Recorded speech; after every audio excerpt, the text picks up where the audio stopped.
Welcome to Luca and Miguel. Enjoy the video. In this video, I will explain how to start learning Java. First, you'll need to set up your development environment. Begin by installing the Java Development Kit, or JDK, which provides all the necessary tools. Next, select an integrated development environment, or IDE, such as IntelliJ IDEA Eclipse or NetBeans to write and manage your code. Once set up, create your very first Hello World program to ensure everything is working correctly. This also helps you get familiar with basic Java syntax and program structure. After setting up, dive into Java's fundamental concepts. Start by understanding variables and data types, which store different kinds of information. Then, learn about operators to perform calculations and comparisons.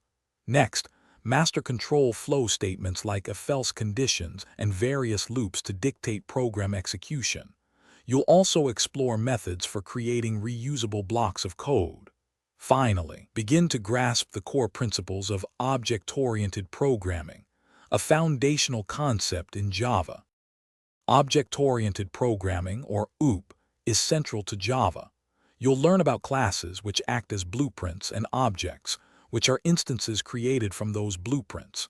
Encapsulation is key for bundling data and methods, protecting information within a class. Inheritance allows new classes to reuse attributes and behaviors from existing ones, forming a hierarchy. Lastly, polymorphism enables objects to take on many forms, allowing for flexible and dynamic method behavior. Consistent practice is vital for mastering Java. Regularly solve coding challenges to solidify your understanding and build small projects to apply what you've learned in practical scenarios. As you progress, explore the Java Collections framework, which provides powerful data structures like array list and hash map for managing groups of objects. Also, consider delving into exception handling to gracefully manage errors, and learn about file input and output for interacting with external data. Thanks for watching and please subscribe. It's the best investment you'll ever make.